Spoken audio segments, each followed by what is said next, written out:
Nous fêtons cette année les 500 ans de l'affichage des 95 thèses de Martin Luther sur les indulgences, qui sonne le commencement de la réforme protestante.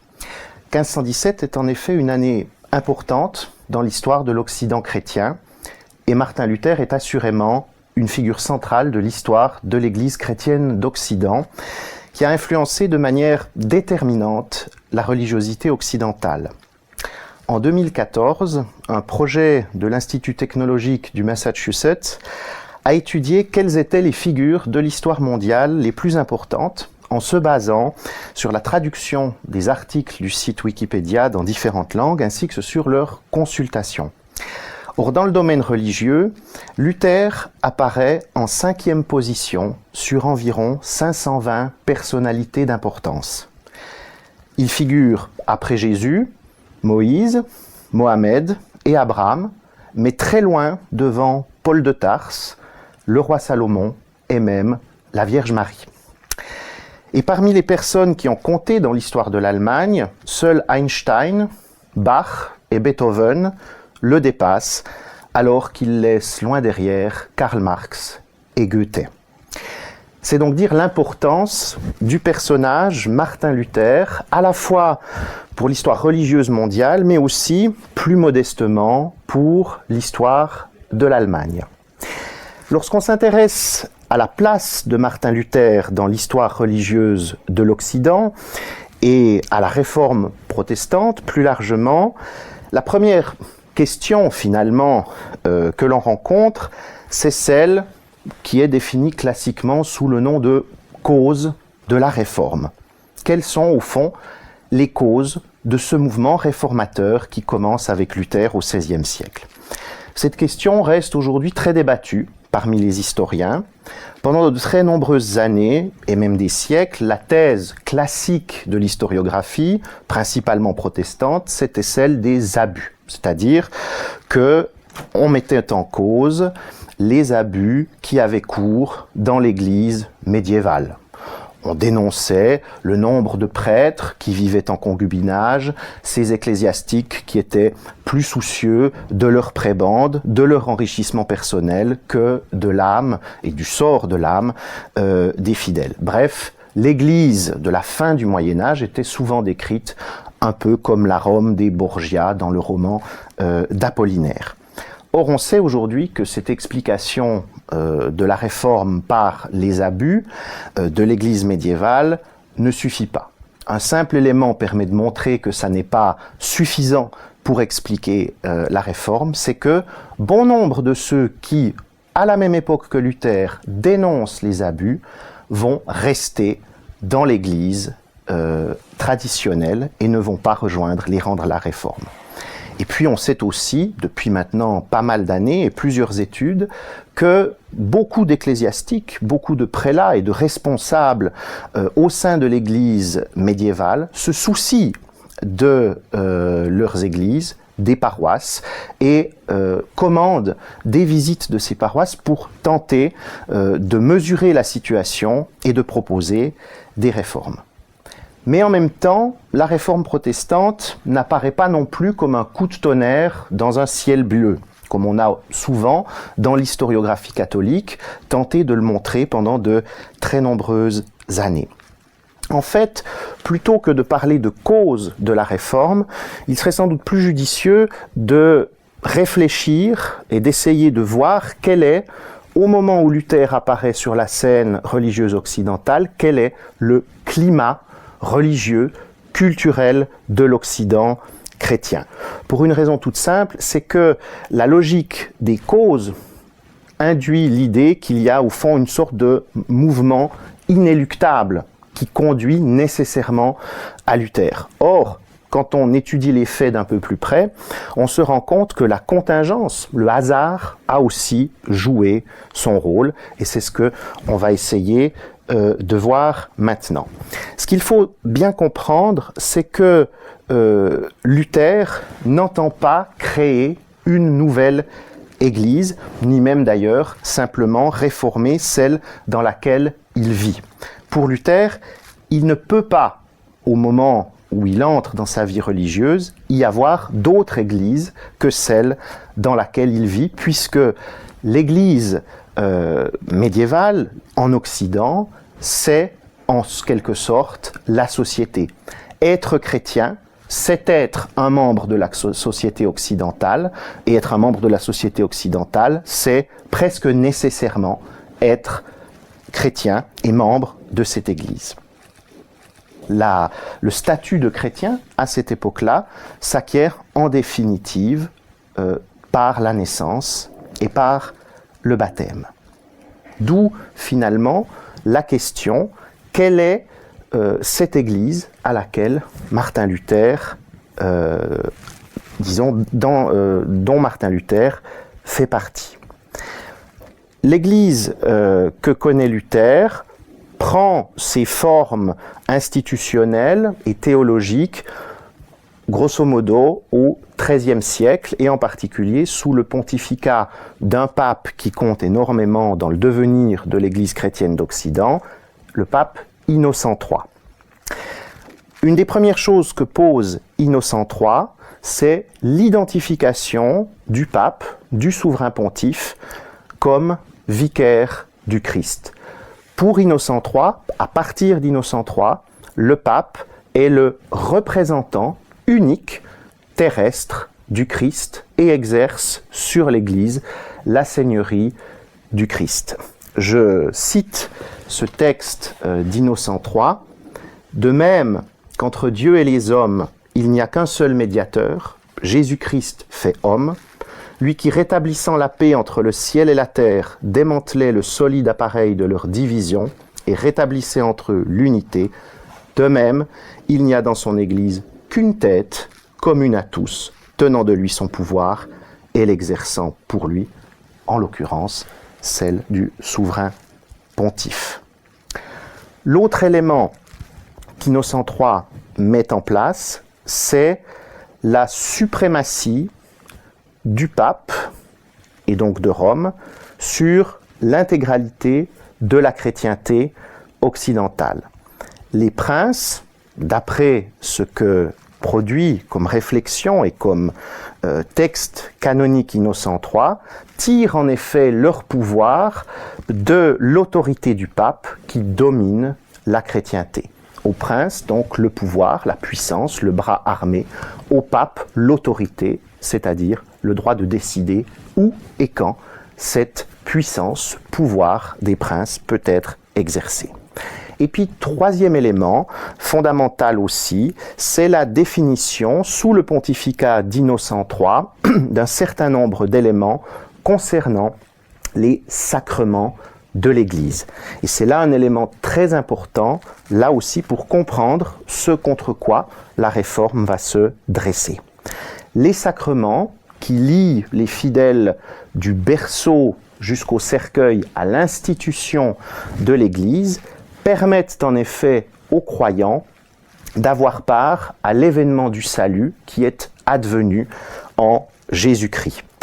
Et ce faisant, en définissant les sacrements ainsi, c'est-à-dire comme le lieu qui permet d'entrer en contact avec le salut manifesté en Jésus-Christ, eh bien cette définition consacre le rôle du prêtre comme médiateur entre le fidèle et cet événement.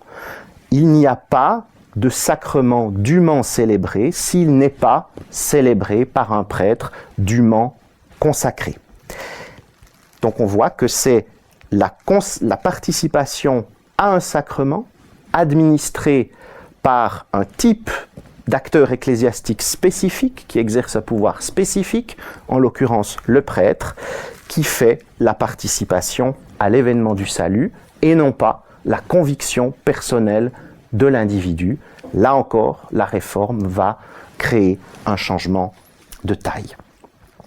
Alors ce système de l'Église médiévale, tel qu'il prend forme au XIIIe siècle, entre très vite en crise au XIVe siècle, avec un épisode bien connu qui est celui du Grand Schisme.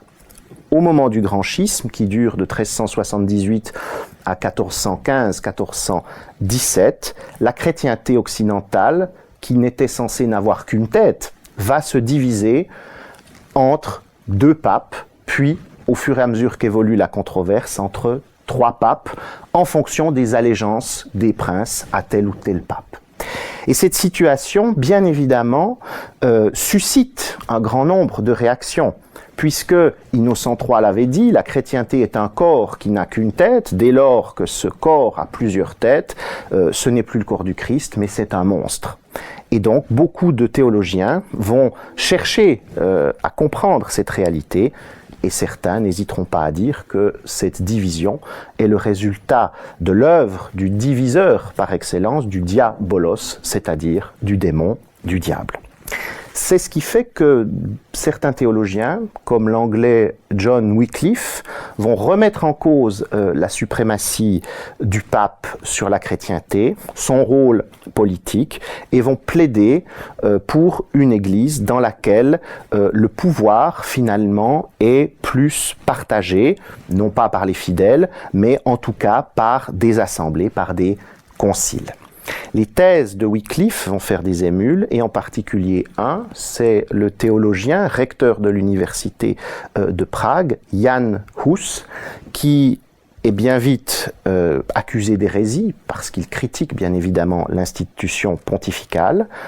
Hus est convoqué en 1415 à un concile qui est censé résoudre le schisme, c'est le concile de Constance, et lors de ce concile, il est condamné pour hérésie et brûlé. Et c'est finalement autour du bûcher de Jan Hus que le grand schisme se résout, puisque l'on arrive enfin à déposer ces 3 papes et à en élire un nouveau.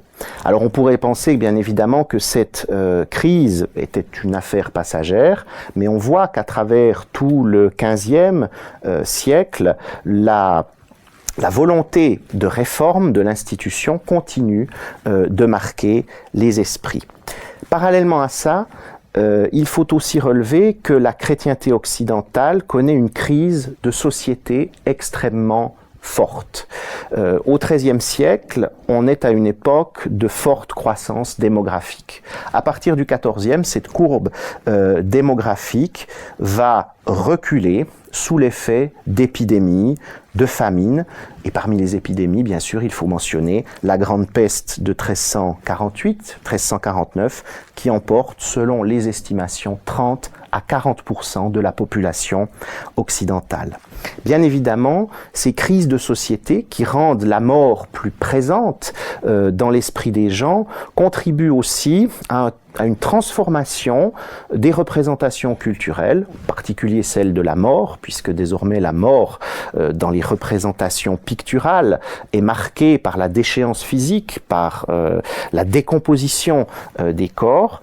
Cette transformation culturelle pousse aussi nombre de gens, en particulier dans ce contexte qui est celui du grand schisme, à envisager d'autres voies possibles de piété que la simple participation au rituel de l'Église institutionnelle.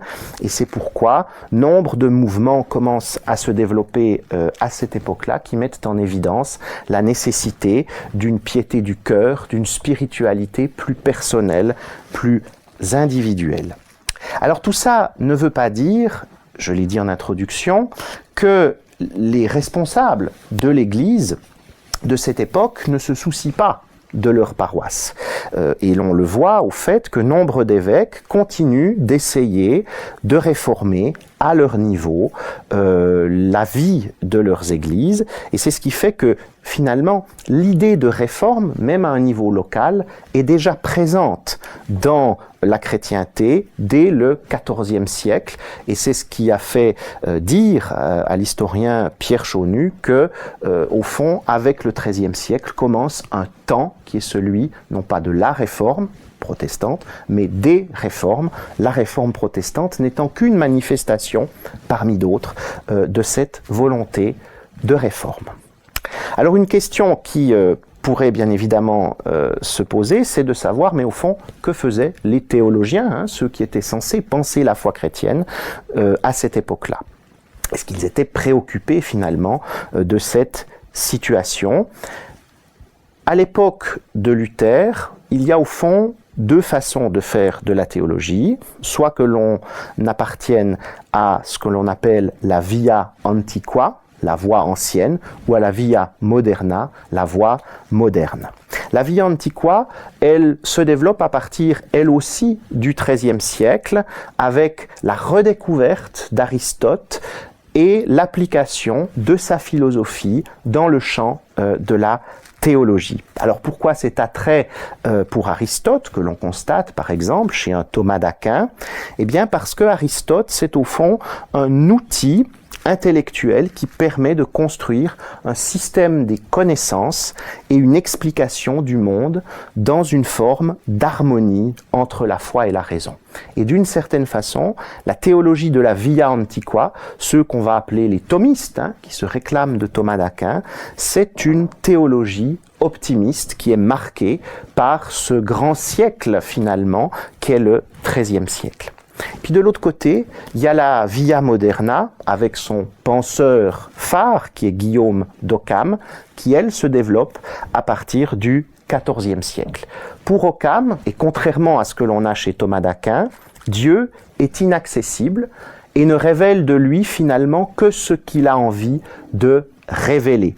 Et il est toujours possible que ce Dieu se manifeste dans l'histoire de manière surprenante. Et donc on voit bien que Guillaume d'Occam est un théologien pour un temps de crise finalement, parce que comme l'on n'est plus sûr d'un certain nombre de choses comme on pouvait l'être au XIIIe siècle, eh bien il est logique que la théologie reflète cette insécurité au fond qui est celle de son siècle. Mais au fond, est-ce que ces gens-là se préoccupaient de la question qui va être celle de Luther, à savoir celle du salut? Alors c'est un point important, et pour Occam, il est clair que c'est la grâce qui fait le salut. De ce point de vue-là, il faut rompre avec une image qui a longtemps été celle des historiens protestants qui décrivaient au fond les théologiens médiévaux comme des gens qui ne s'intéressaient pas à la question de la grâce. Oui, pour Occam, c'est la grâce qui fait le salut.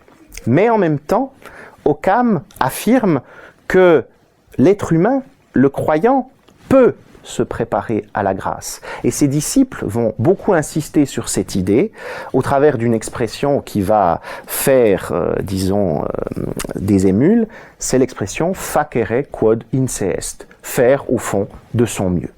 Beaucoup de ces théologiens de la Via Moderna, dont Gabriel Biel, un Allemand que Luther va prendre régulièrement pour cible, estiment en effet que le croyant peut se préparer à recevoir la grâce s'il fait de son mieux, s'il y met le paquet, pour le dire comme ça. Mais on voit bien aussi ce qu'une telle théologie peut entraîner comme question. Est-ce que j'en fais vraiment assez? Est-ce que je ne pourrais pas en faire plus? Et s'il m'arrive de mourir avant d'accomplir tout ce que je suis censé accomplir, est-ce que j'obtiendrai quand même mon salut? Quelle est finalement la voie la plus sûre pour moi d'obtenir mon salut? Toutes ces questions qui se posent à la suite de cette théologie-là vont être celles de Luther à un moment donné de son existence. Il ne faudrait pourtant pas croire que malgré ces nombreuses crises qui vont encore être renforcées à la fin du XVe siècle par la poussée de l'Empire ottoman aux frontières de l'Europe. En 1453, Constantinople tombe entre les mains du sultan ottoman. En 1517, il conquiert l'Égypte et bientôt le nord de l'Afrique, ce qui le met aux portes de l'Italie.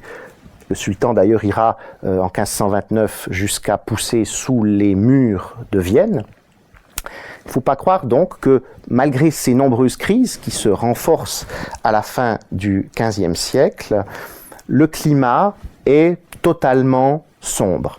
Et précisément, la chute de Constantinople en 1453 va avoir des conséquences positives, puisqu'elle va entraîner la migration vers l'Europe de plusieurs intellectuels occidentaux et va permettre aussi la redécouverte d'un certain nombre d'auteurs antiques qui avaient été jusque-là oubliés. Alors bien sûr, ce retour aux auteurs antiques n'est pas une nouveauté, il suffit de songer à Pétrarque pour s'en rendre compte. Mais il faut bien voir que la chute programmée de l'Empire romain d'Orient et de la chrétienté orientale sous les coups de boutoir de l'Empire ottoman va renforcer le mouvement de redécouverte d'un monde grec que, à l'exception d'Aristote, la chrétienté occidentale, parce que latine dans sa langue, a en bonne partie négligé.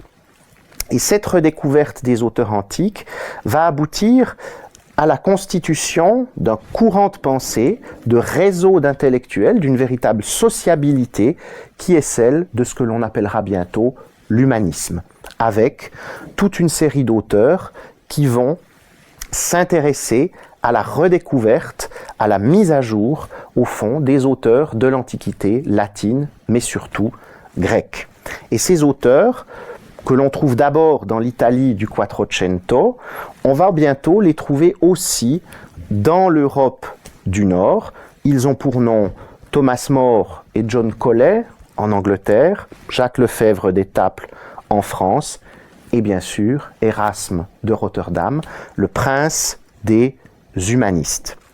Ce qu'il faut voir, c'est que l'humanisme, malgré cette volonté de retour à l'Antiquité, n'abandonnera jamais son identité chrétienne, bien au contraire, puisque les humanistes vont voir dans ce retour aux sources, dans ce retour à l'Antiquité, une planche de salut pour une chrétienté qui va au fond très mal. Et Erasme de Rotterdam lui-même va œuvrer pour ce retour aux sources de bien des façons, mais en particulier en 1516, un an avant donc l'affichage des 95 thèses de Luther, par une nouvelle édition du Nouveau Testament. Que fait Erasme dans ce texte? Il prend une série de manuscrits grecs du Nouveau Testament qu'il compile pour essayer d'établir la meilleure version du Nouveau Testament possible, et il propose, en regard de cette nouvelle version du Nouveau Testament grec, une traduction qui est la sienne et qu'il estime être plus pure que celle qui était jusque-là en circulation. Alors bien évidemment, cette entreprise va déchaîner les foudres d'un certain nombre de théologiens, d'abord parce que Erasme s'autorise à critiquer la Vulgate, la version non encore officielle de l'Église médiévale, de l'Église chrétienne, mais qui avait déjà acquis ses lettres de noblesse. Elle ne deviendra la version officielle latine de l'Église catholique qu'avec le Concile de Trente. Mais surtout, ce qui déplaît fortement, c'est cette idée qu'Erasme exprime dans la préface de son Nouveau Testament, à savoir qu'il faut désormais que le Nouveau Testament soit traduit dans la langue du peuple, en langue vernaculaire, pour qu'il puisse être accessible aux laïcs et pas seulement aux clercs.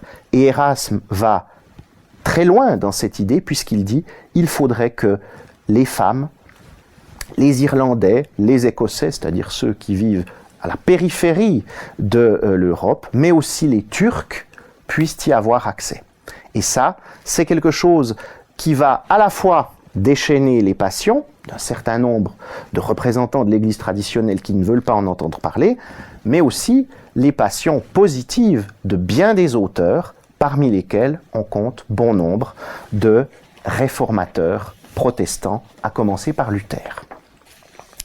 Alors, cette révolution culturelle qu'est l'humanisme et qu'incarne Erasme, bien évidemment, n'aurait pas été possible s'il n'y avait pas eu une autre révolution technologique, celle-là, à savoir celle de l'imprimerie. Bien évidemment, l'imprimerie et son succès sont dépendants d'une autre révolution qu'on oublie souvent, qui a lieu à la fin du Moyen-Âge, en particulier à la fin du XVe siècle, elle aussi, et qui est la révolution éducative. Beaucoup plus de gens, même si c'est une proportion relativement petite par rapport à celle d'aujourd'hui, beaucoup de gens accèdent en effet à la lecture et à l'alphabétisation, ce qui rend possible le succès commercial de l'imprimerie.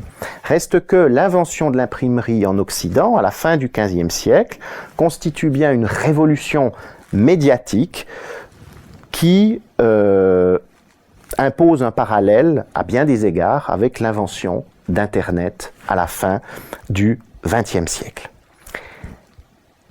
De l'analyse de la production imprimée à la fin du XVe siècle, il ressort que c'est principalement la Bible qui est alors diffusée par le biais de l'imprimerie. Or, cette diffusion de la Bible, que ce soit le texte complet de la Bible, ou seulement le Nouveau Testament, ou seulement les psaumes, va avoir un impact sur les mentalités et sur la religiosité en Occident. Comme le note Jean Delumeau, une des conséquences de l'imprimerie, c'est que le prêtre devient de moins en moins nécessaire dans la relation du fidèle qui sait lire à son Dieu, dans la mesure où il devient possible à ce fidèle de connaître le contenu de la révélation chrétienne directement en étudiant la Bible plutôt que par le truchement du prêtre.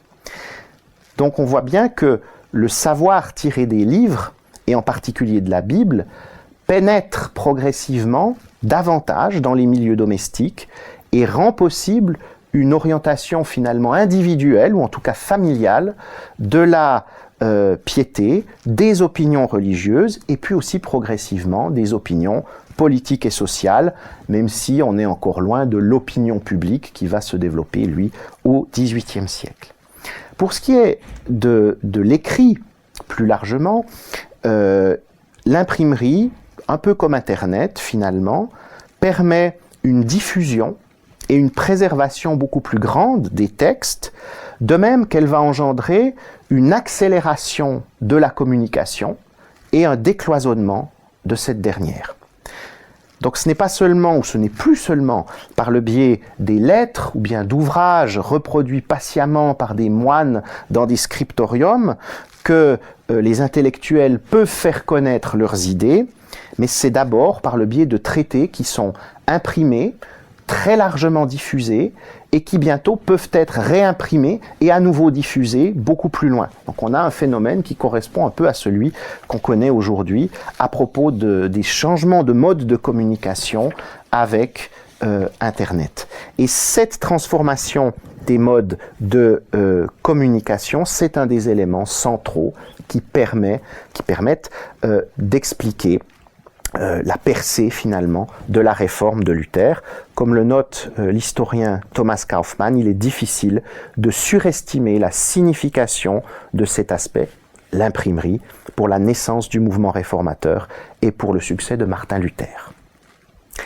Alors justement, qui est Martin Luther et comment va-t-il interagir avec le climat que nous venons de décrire ? Martin Luther, qui à sa naissance ne s'appelle pas Luther, mais Luder, naît en 1483 à Eisleben, en Saxe. Il est le fils d'un mineur qui a réussi à atteindre un niveau social plus élevé et il entame une formation scolaire relativement classique avant, en 1501, de débuter des études à l'université d'Erfurt, où il va suivre l'enseignement de maîtres qui sont marqués par la pensée d'Occam et donc de la Via Antiqua, mais qui sont aussi ouverts à l'humanisme. Et donc, on voit que dès ses premières années de formation, Luther est ouvert aux questions de l'humanisme.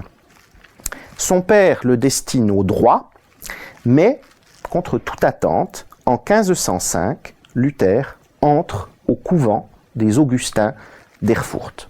Alors la tradition veut qu'au moment où il traversait un orage extrêmement violent, Luther ait cru perdre la vie et aurait prié Sainte Anne de le sortir de cet orage en lui promettant que s'il s'en sortait, il se ferait moine. Rien ne permet de vérifier la véracité, l'historicité de cet événement. Ce que l'on sait, en revanche, c'est que à l'été 1505, au moment des examens, Luther perd un de ses meilleurs amis, qui décède donc de manière inattendue, peu de temps avant les examens, et qu'il est marqué par ce décès brutal d'un de ses jeunes amis. Et il est donc vraisemblable que face à la possibilité d'un trépas soudain, inattendue qui empêche ce que l'on appelle au Moyen-Âge la bonne mort, c'est-à-dire celle du chrétien qui prend le temps au moment de mourir de s'en remettre à Dieu, de faire le bilan de son existence, eh bien Luther est décidé de trouver un endroit où il avait plus de chances d'être dans de bonnes dispositions au cas où la mort le saisirait. Et cet endroit, c'est le monastère que beaucoup d'auteurs de piété médiévale décrivent comme la voie la plus sûre pour arriver au salut. En tous les cas, l'entrée au monastère de Luther est un véritable changement d'ambiance pour lui, puisqu'elle correspond avec une existence ou avec la découverte d'une forme d'existence beaucoup plus dure et beaucoup plus stricte que celle qu'il a connue jusque-là. Très vite, Luther est destiné par ses supérieurs à la prêtrise, et donc en 1507, il est fait prêtre, et il célèbre le 2 mai 1507 sa première messe. Il va affirmer plus tard qu'au moment de prononcer ce qu'on appelle les paroles de consécration, il aurait été saisi par la crainte face à la majesté divine. Alors ce qui est sûr, en tous les cas, c'est que dès cette époque, Luther entre dans une période de grave crise spirituelle qu'il va décrire par la suite de manière assez claire, mais malheureusement, cela 30 ans après les faits. Alors que nous dit Luther dans ses témoignages ultérieurs? Il nous dit que, assailli par l'angoisse de ne jamais parvenir à trouver grâce aux yeux d'un Dieu dont il craint par-dessus tout la justice, il en serait venu à considérer toutes ces pratiques religieuses et spirituelles, et en particulier les pratiques de mortification, d'ascèse qu'il s'imposait, comme insuffisantes pour s'assurer la bienveillance de Dieu. Et c'est donc dans l'Écriture qu'il aurait découvert la réponse à ses doutes, à savoir que cette justice divine qu'il craignait par-dessus tout n'est pas la justice d'un Dieu qui juge les actions humaines, mais la justice que Dieu offre gratuitement, par pure grâce, aux croyants en vertu de sa seule foi. Et le passage biblique auquel fait référence Luther dans ce contexte-là, c'est Romains 1, 17, « Le juste vit de la foi ». Alors que ce récit soit le fait d'une réécriture ou bien soit bel et bien la réalité, ce qui est intéressant, c'est que la crise que Luther traverse et la réponse qu'il va lui donner est au fond tout à fait caractéristique de la piété du Moyen-Âge finissant. Très longtemps, on en a fait une crise, la crise d'un génie unique dans l'histoire religieuse. On sait désormais que ce n'est pas le cas. Un exemple suffit à le démontrer.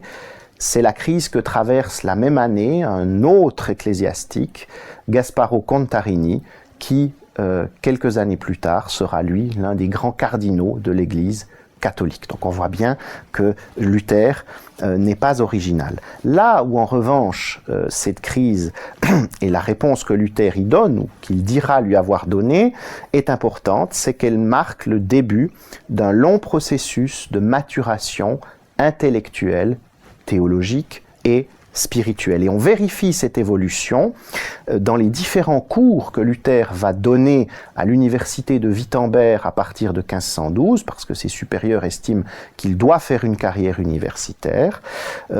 Luther est en charge à Wittenberg du commentaire biblique, et il va traiter depuis sa nomination en 1512 jusqu'en 1518 de plusieurs textes bibliques, et l'on mesure à la lecture de ces commentaires qui nous ont été conservés, d'une part, l'attention que porte Luther aux outils exégétiques que mettent à disposition les humanistes. On voit très bien à partir de quand, par exemple, il utilise le Nouveau Testament d'Érasme qui paraît en 1516. Il va aussi utiliser d'autres textes comme les commentaires des psaumes du français Lefebvre d'Étaples. Mais la lecture de ces différents cours permet surtout d'identifier un tournant théologique autour de 1515-1516 dans lequel Luther en arrive à définir le salut comme une réalité extérieure à un être humain qu'il décrit comme incapable, en raison de son péché, d'accomplir la volonté divine. Le péché, pour Luther, n'est pas simple privation de la justice originelle de l'être humain, mais c'est une perte, une destruction de toutes les capacités de l'âme et du corps humain.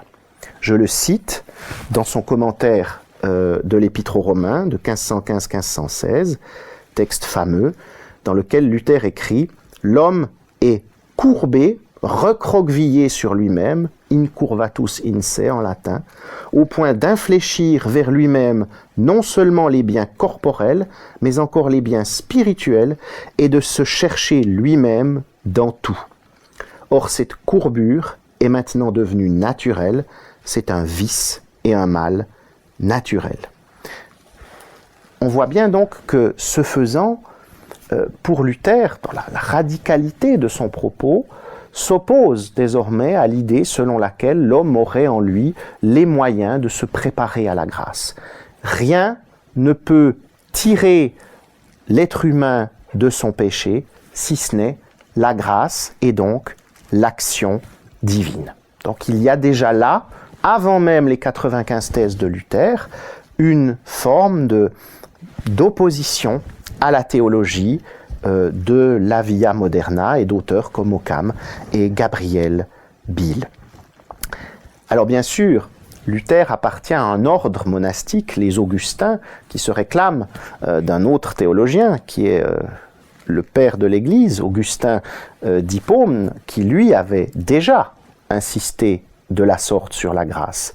Mais on voit bien que chez Luther, il y a ici une forme de radicalisation de la pensée augustinienne de la grâce, dans la mesure où le Père latin continuait, lui, de postuler la possibilité pour le croyant de participer à son salut, ce qui n'est plus le cas ici pour Luther, pour qui le salut n'est que l'œuvre de Dieu. Mais on mesure aussi, à ce qui vient d'être dit, que la réflexion de Luther, à ce moment-là de son histoire, de sa biographie, reste au fond limitée à des questions qui touchent à la question du salut.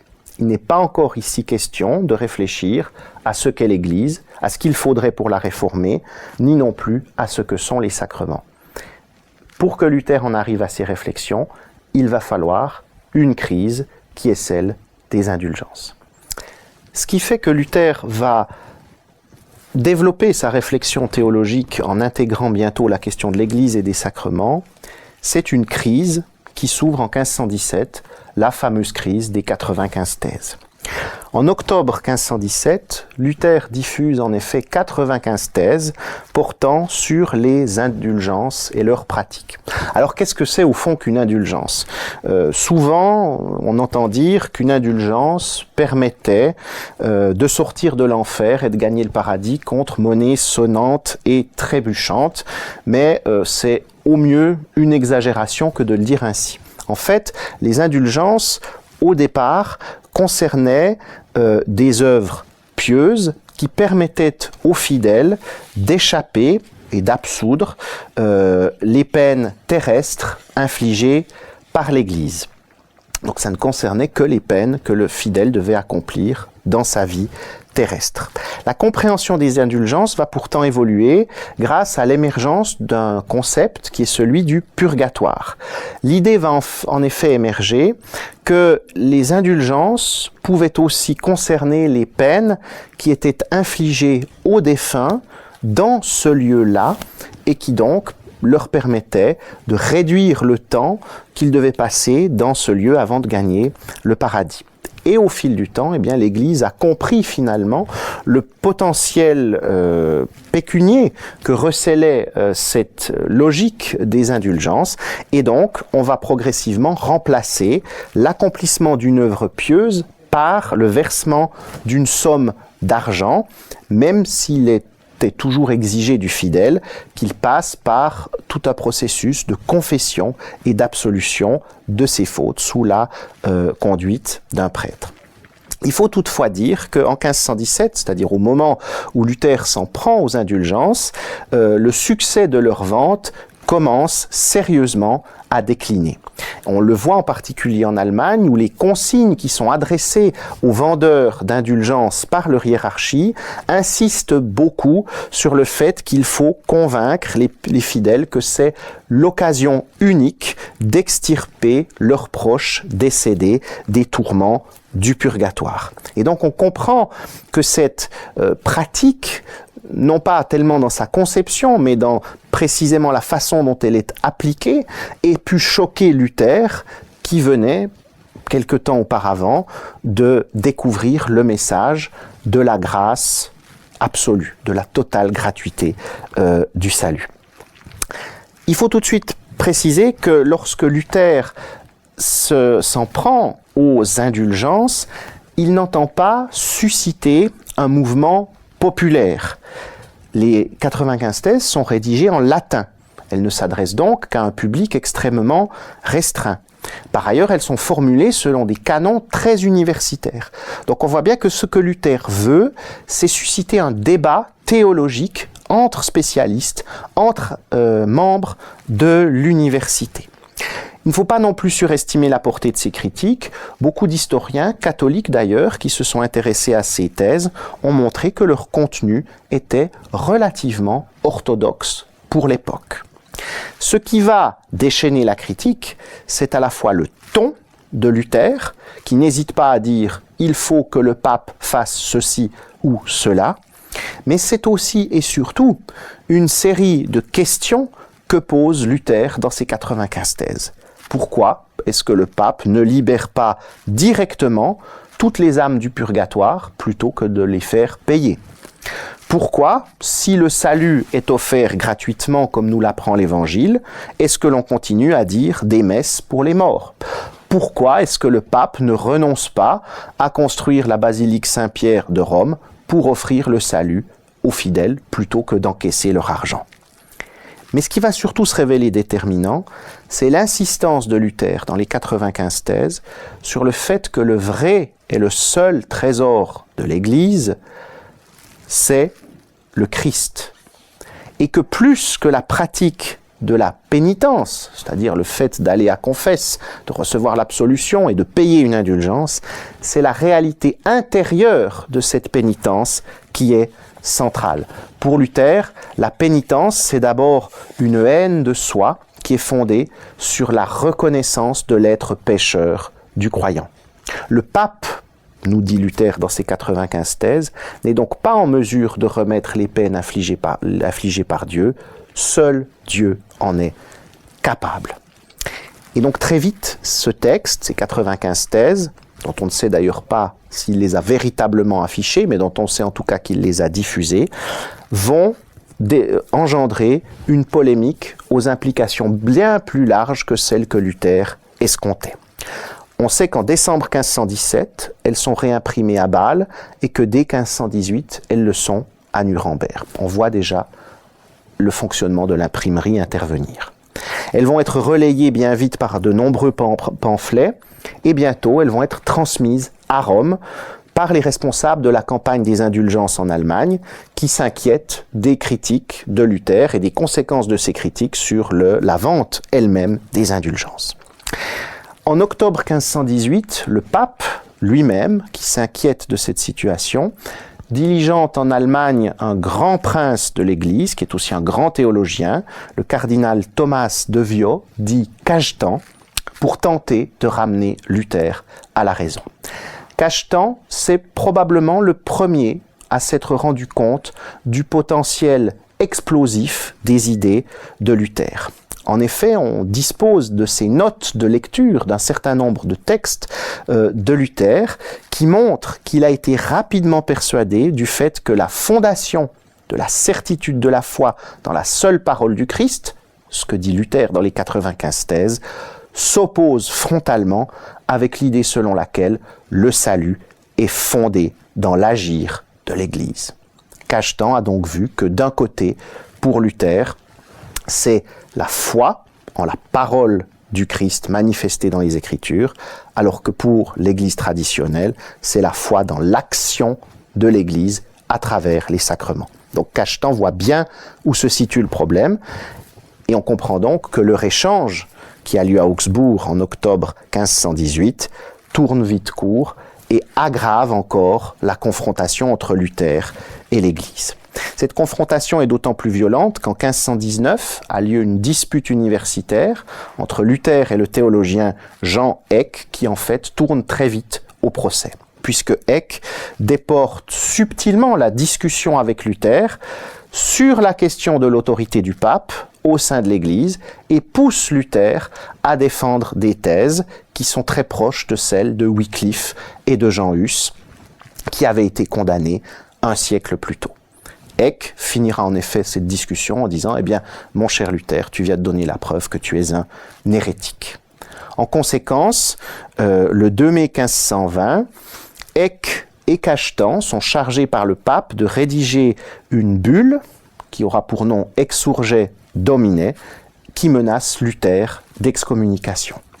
Affichée à Rome le 24 juillet 1520, elle parvient à Wittenberg au début du mois d'octobre, et Luther y répond le 10 décembre en brûlant le texte de la bulle, ce qui revenait à excommunier à son tour le pape de Rome.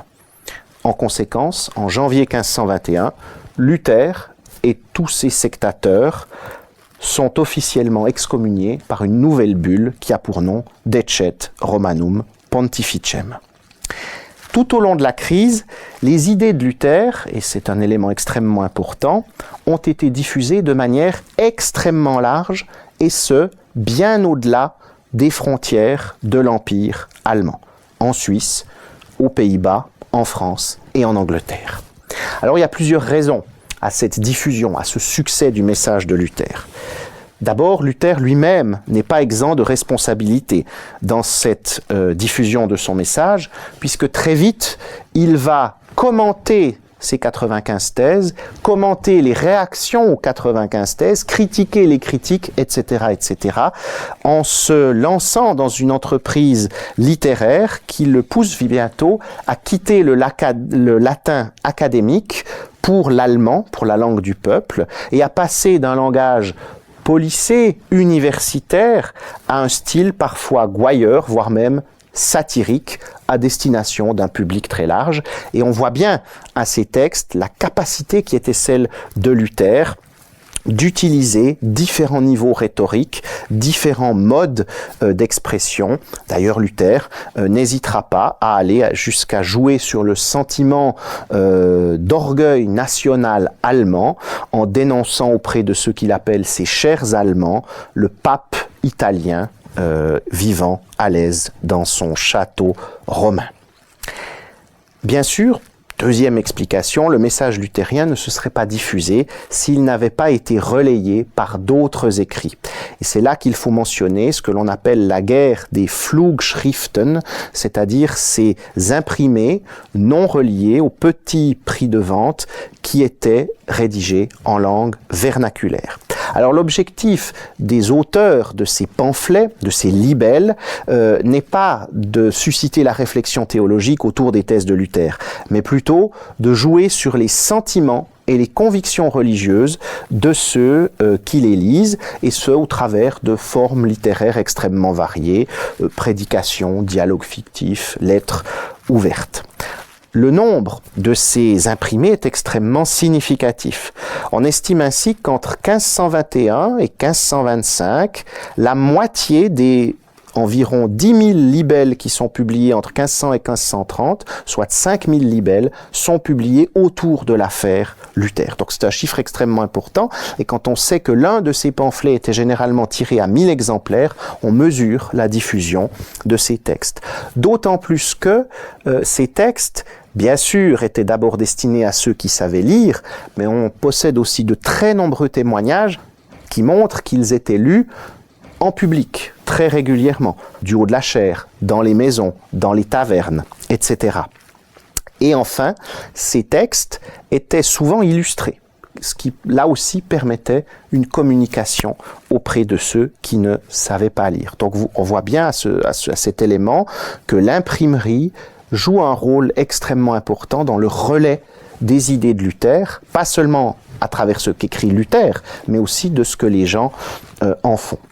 Alors bien sûr, ce message de Luther n'aurait pas connu ce succès s'il n'y avait eu qu'une affaire de communication. Le troisième élément important dans la diffusion du message de Luther, c'est le message lui-même.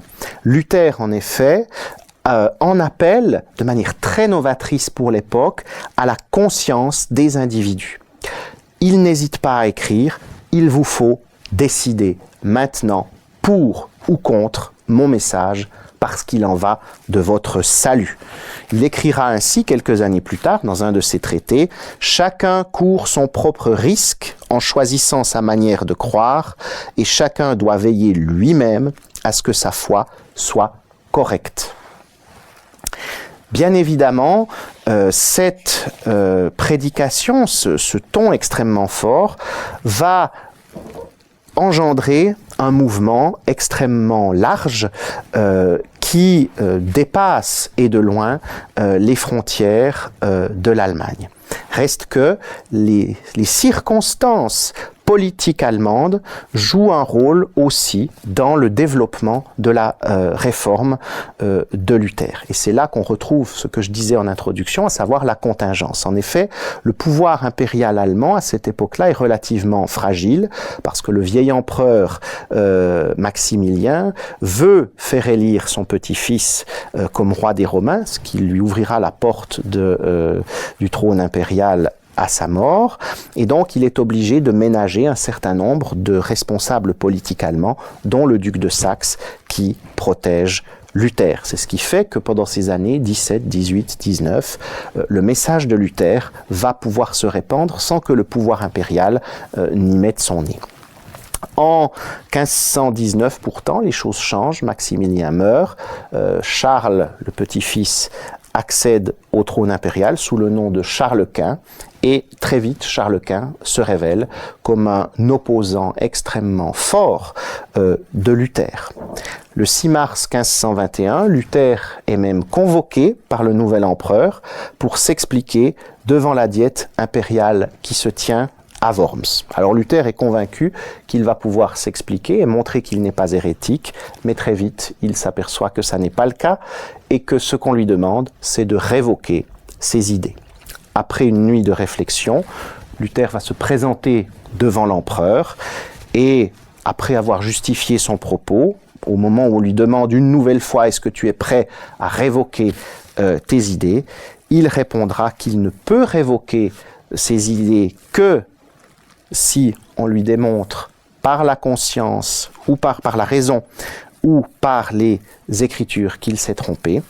Et il aura cette phrase, « Tant que ma conscience est captive de la parole de Dieu, il me sera impossible de révoquer mes idées, car il n'est ni sûr ni honnête d'agir contre sa propre conscience. Je ne puis autrement, me voici, que Dieu me soit en aide. » Ce n'est bien sûr que beaucoup plus tard que ces fameuses phrases de Luther à la diète de Worms en avril 1521 vont devenir le symbole du soulèvement d'une conscience individuelle contre une autorité humaine, en l'occurrence celle de l'empereur.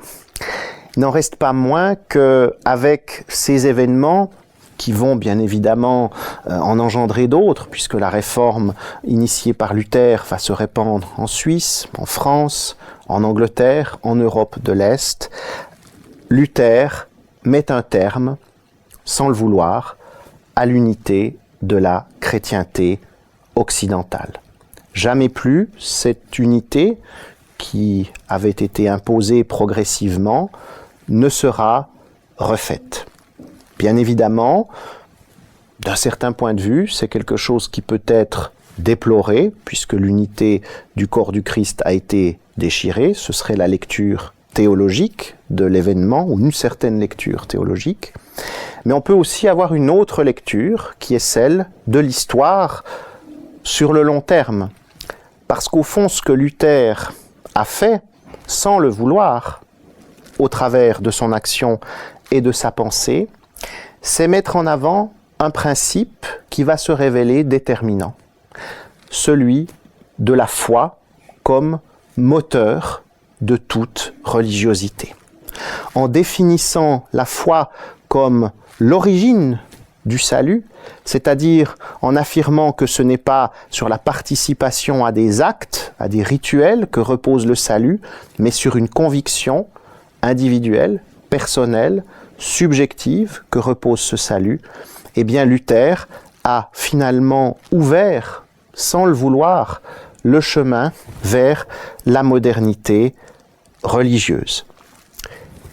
Et par son action et par ses idées, par son opposition aussi à l'autorité de l'Église, et par conséquent aussi par la création à sa suite des églises protestantes, puis le développement de très nombreux courants parallèles à ces églises protestantes, Luther a imposé, sans le vouloir, la pluralité et d'une certaine façon le pluralisme au sein de la religion chrétienne occidentale.